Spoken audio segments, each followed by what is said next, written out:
Hello student. Chapter population, chapter 6 geography. सबसे पहले इस चैप्टर के हम एक्सरसाइज को करेंगे और सबसे पहले है तो टिक द करेक्ट ऑप्शंस है। ठीक है। फर्स्ट क्वेश्चन है migration change number distribution and composition of the population in. तो हमारा यहाँ पे राइट आंसर होगा the area of departure, the area of arrival, both the area of departure and arrival. ये जो हमारा है ये हमारा राइट आंसर है। Question number 2, a large proportion of children in a population is a result of। तो क्या होगा हमारा आंसर यहाँ पे? High birth rate.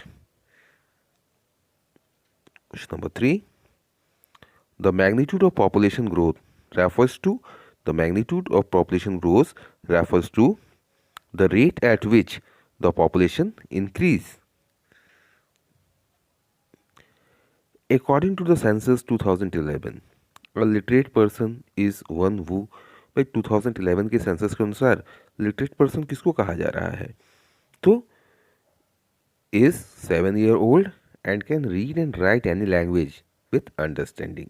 तो हमारा ऑप्शन सी जो है वो सही होगा। Answer the following question briefly.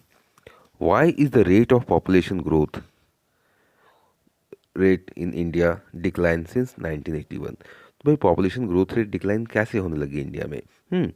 तो उसके लिए क्या किया लोगों ने? The family planning programme help in increasing the awareness about the benefit of small family size. सबसे पहले जो फैमिली प्लानिंग प्रोग्राम्स चलाए गए और अवेयरनेस प्रोग्राम चलाए गए और लोगों को ये बताया गया कि स्मॉल फैमिलीज़ के क्या बेनिफिट्स हैं। तो इसके कारण जो है हमारा जो पॉपुलेशन ग्रोथ थोड़ा थोड़ा डिक्लाइन होना शुरू हुआ। This help in reducing the rate of population growth in India since 1981। Question number 2, discuss the major components of population growth rate. तो पॉपुलेशन ग्रोथ रेट के मेजर कंपोनेंट्स क्या क्या हैं? तो birth rate, death rate and migration are the major component of population growth rate. Birth rate, death rate and migration are the major component of population growth. A higher birth rate coupled with a lower death rate leads to population growth. International migration can lead to population growth of more number of people are coming from other countries than the number of people going outside the country. Define age structure, death rate and birth rate। तो तीनों को define करना है। Age structure, the age structure of population refers to the number of people in different age group in a country. तो हमारे age group में different age group number of people कितने हैं तो इसको हम देखेंगे पहले। तो childrens, according to the age structure the population of nation is generally group into 3 broad categories. तो इसको हम 3 भागों में बांट रहे हैं। पहला है childrens below 15 year, working age 15 to 59 year, age above 59 to age above 59 year. Death rate क्या है? The number of death per 1000 person in a year. और birth rate the number of life birth for every 1000 person in a year. वो हमारा क्या है? तो हमारा birth rate है।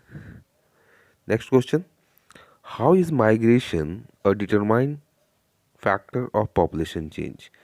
माइग्रेशन कैसे हमारे पॉपुलेशन को चेंज करता है? तो migration change not only the population size but also the population composition of urban and rural population in term of age and sex composition. In India, the migration rural people to urban area has resulted in a steady increase in the percentage of population in city and town। क्या हो रहा है हमारे India में? क्या हो रहा है भाई? रूरल से लोग अर्बन एरियाज़ की तरफ शिफ्ट कर रहे हैं।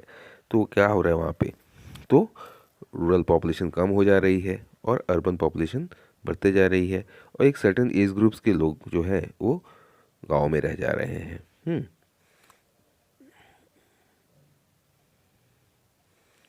Distinguish between population growth and population change. तो पॉपुलेशन ग्रोथ क्या है? It refers to the change in the number of inhabitants of a country और territory during a specific period of time, generally during the last 10 year, express in percentage. इसको हम क्या बोल रहे हैं? पॉपुलेशन ग्रोथ कह रहे हैं। और population change it refers to change in the distribution composition or size of population during a specific period of time. It is expressed in the addition of a number of people. Now, next question. What is the relation between occupational structure and development? ये occupational structure और development में क्या relation है? There is a definite relationship between occupational structure and development. The higher the proportion of population in secondary and tertiary activities, तो अधिक से अधिक जनसंख्या वो किस काम में लगी हुई है, तो सेकेंडरी और टर्सरी एक्टिविटी में लगी हुई है. The higher the level of income, higher dependency of population on agriculture or primary activity result in lower level of income. अब यहाँ पर अधिक से अधिक लोग जो हैं प्राइमरी एक्टिविटीज़ में लगे हुए हैं यानी एग्रीकल्चर वर्क में लगे हुए हैं, वहाँ पे क्या हो रही है, तो इनकम लोअर आ रही है. That's why country having a high proportion of people engaged in the primary activities our country among the developing countries. तो यहाँ पे ये कहा जा रहा है कि भाई जो कंट्री जो यहाँ पे लोग अधिक से अधिक प्राइमरी एक्टिविटीज़ में लगे हुए हैं वो डेवलपिंग कंट्रीज़ है, that is India. For example India. On the other hand country having a high proportion of people engage in secondary and tertiary activities are count among the developed country. और जो लोग अधिक जिन countries में लोग secondary और tertiary sectors में अधिक लगे हुए हैं उसको क्या बोला जा रहा है, तो उनको डेवलप्ड कंट्री बोला जाता है, like USA and Japan. Now next question. What are the advantage of having a healthy population? भाई हेल्दी पॉपुलेशन का क्या एडवांटेज है? तो भाई हेल्दी पॉपुलेशन रहेगी तो healthy person can put in more working hour, अधिक से अधिक घंटों तक काम करेगा. A healthy population can help our country to increase production which will ultimately leads to an increase in the national income. A healthy population can think more positively and intellectual. They can select good quality of leaders for their nation who can run their country more efficiently. The healthy population can raise the standard of living of people by raising national income. A healthy population can save the expenditure of the government which it had to spend on unhealthy people. तो अगर हमारा population healthy रहेगा तो वहाँ पे government का खर्चा कम आएगा, हेल्थ के ऊपर इन्वेस्टमेंट कम आएगा.